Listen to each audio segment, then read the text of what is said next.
അനാവശ്യമായ റിസ്ക് ആയിരുന്നു ശബരിമല വിഷയത്തിൽ ആദ്യം മുതലേ ഈ മുഖ്യമന്ത്രി എടുത്തുകൊണ്ടിരുന്നത്, CPM എടുത്തുകൊണ്ടിരുന്നത്. അത് ഇപ്പോൾ അവർക്ക് വലിയ തിരിച്ചടി സമ്മാനിച്ചു എന്നുള്ളതാണ് മനസ്സിലാക്കാൻ കഴിയുന്നത്. പിണറായി വിജയൻ്റെ ഭരണത്തെ പലപ്പോഴും മാധ്യമങ്ങളും CPM കേന്ദ്രങ്ങളും ഓവർ എസ്റ്റിമേറ്റ് ചെയ്തു എന്നാണ് ഞാൻ വിശ്വസിക്കുന്നത്. യഥാർത്ഥത്തിൽ ജനങ്ങൾക്കിടയിൽ വലിയൊരു അസംതൃപ്തി ഭരണത്തോടുണ്ടായിരുന്നു. ഈ പ്രത്യേകിച്ച് ശബരിമല പോലുള്ള വൈകാരികമായ വിഷയങ്ങൾ ജനങ്ങൾക്കിടയിൽ വലിയ പ്രതിഫലനം ഉണ്ടാക്കിയെന്നുള്ള യാഥാർത്ഥ്യമാണ്. വെള്ളാപ്പള്ളിയെ പോലുള്ള ആളുകളെ വച്ചിട്ട് അത്തരം വൈകാരിക വിഷയങ്ങളെ മറയ്ക്കാനും അതുവഴി CPMൻ്റെ രാഷ്ട്രീയം എന്താണ് എന്ന് ജനങ്ങൾക്ക് ബോധ്യപ്പെടാതിരിക്കാനും ഒരു കളി CPM കളിച്ചിരുന്നു. കാരണം ഇദ്ദേഹം പറഞ്ഞ പോലെ രാഷ്ട്രീയം മുന്നോട്ട് വയ്ക്കാതെ മറ്റ് പലതും മുന്നോട്ട് വയ്ക്കുമ്പോൾ ജനങ്ങൾ കൂടെ നിൽക്കുമെന്നുള്ള ഒരു വിശ്വാസമായിരുന്നു പിണറായി വിജയനും CPMനും. അത് തകർന്നുപോയി. കാരണം രാഷ്ട്രീയപരമായിട്ട് CPM ജനങ്ങളെ അഭിമുഖീകരിച്ചെങ്കിൽ ഈ ഭരണവിരുദ്ധ വികാരത്തിൻ്റെ ആഴം അവർക്ക് അളക്കാൻ കഴിയുമായിരുന്നു.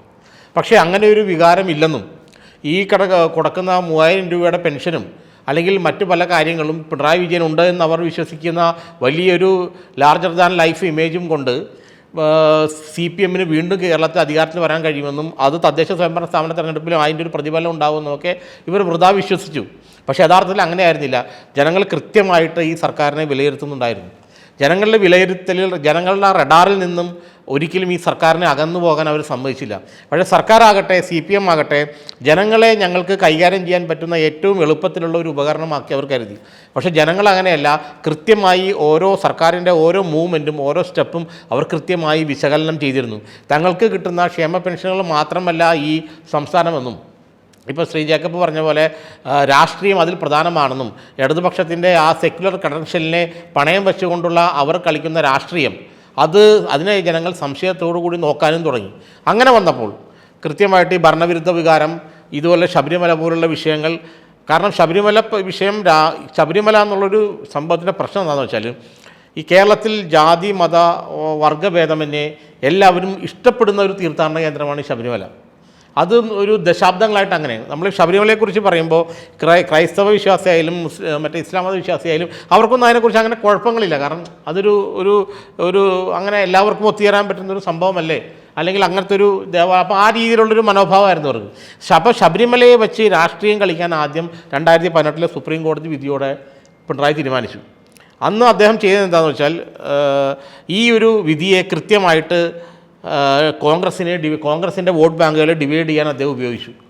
അപ്പോൾ പിന്നെ എന്താ കുഴപ്പമെന്ന് വെച്ചാൽ നമ്മൾ ഒരിക്കലും ഈ വർഗീയത കയറി പിടിച്ചു കഴിഞ്ഞാൽ പിന്നെ അത് കണ്ടിന്യൂസ് ആയിട്ട് അതിനെ ഹാൻഡിൽ ചെയ്യേണ്ടി വരും. അതുകൊണ്ടാണ് പിന്നെ അദ്ദേഹത്തിന് അയ്യപ്പ സംഗമം നടത്തേണ്ടി വന്നത്. പിന്നെ ഈ ശബരിമല സ്വർണ്ണപ്പാളി വിവാദം ഉണ്ടായപ്പോൾ അതിന് CPM ഉത്തരം പറയേണ്ടത് വെച്ചാൽ ഈ ശബരിമല അന്ന് കുളത്ത് അവിടെ കിടക്കണം ഇപ്പോഴും. അതേസമയം അന്ന് സുപ്രീം കോടതി വിധി വന്നു, ശരിയാണ്, ആ വിധി നടപ്പിലാക്കാനുള്ള കാര്യങ്ങൾ സർക്കാർ അന്വേഷിക്കും. അതേസമയം ആ രീതി ജനങ്ങൾക്കിടയിലോ അല്ലെങ്കിൽ വിശ്വാസികൾക്കിടയിലോ പ്രതിഷേധങ്ങളോ മറ്റു പ്രശ്നങ്ങളോ ഉണ്ടാക്കാതെ എല്ലാ വിഭാഗങ്ങളും ചർച്ച ചെയ്ത് ഇപ്പോൾ മറ്റേ യാക്കോബായ ഓർത്തഡോക്സ് തർക്കം പോലെ എല്ലാ വിഭാഗങ്ങളോട് ചർച്ച ചെയ്ത് സർക്കാർ അത് പരിഹരിക്കും. ഇത് രാഷ്ട്രീയമായി മുതലെടുപ്പ് ഞങ്ങൾ ഉദ്ദേശിക്കുന്ന എന്ന് പറഞ്ഞിരുന്നെങ്കിൽ അവിടെ ആ വിഷയം അവസാനിക്കുമായിരുന്നു. പക്ഷെ അതിന് പകരം എന്ത് ചെയ്തു?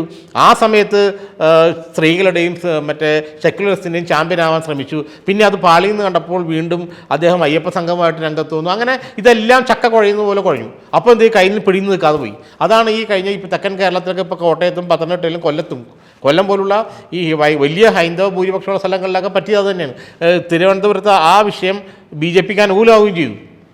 അപ്പോൾ ഈ കയ്യിൽ സംഭവം വിട്ടുപോകുന്നുള്ളത് ഇവർക്ക്, കാരണം വർഗീയത, ജാതി, മത, സമുദായം എന്നുള്ളത് നമ്മൾ ഉദ്ദേശിക്കുന്നില്ല, പെട്ടെന്ന് കയ്യിൽ നിൽക്കുന്ന കാര്യമല്ല. ചെറിയ വിഷയങ്ങളോട് നമ്മുടെ കയ്യിൽ നിന്ന് വിട്ടുപോയി കഴിഞ്ഞാൽ പിന്നെ അതിന് തിരിച്ചെടുക്കാത്ത എളുപ്പമല്ല.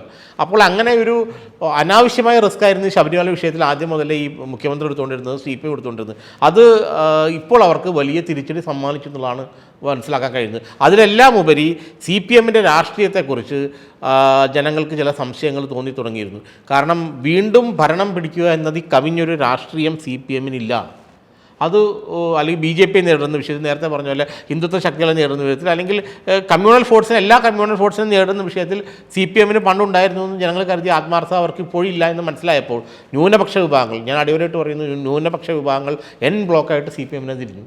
അതാണ് കോൺഗ്രസിന് കിട്ടുന്ന വോട്ടിൻ്റെ ഈ പെർസെൻറ്റേജ് ഓഫ് ആ ഡിഫറൻസ് കോഴിക്കോട് പോലുള്ള സ്ഥലങ്ങളിൽ, കണ്ണൂർ പോലുള്ള സ്ഥലങ്ങളിൽ, വയനാട്, മലപ്പുറം, അതുപോലെ കോട്ടയം, പത്തനംതിട്ട ജില്ലകളിലും കൂടെ പ്രതിഫലിക്കുന്നത് ഈ ക്രൈസ്തവ മുസ്ലിം ന്യൂനപക്ഷ വിഭാഗങ്ങളുടെ വലിയ പിന്തുണ UDFന് തിരിച്ചു വരാൻ ആരംഭിച്ചു എന്നുള്ള സൂചന കൂടിയാണ് ഈ ഇലക്ഷൻ്റെ ഫലം നൽകുന്നത്.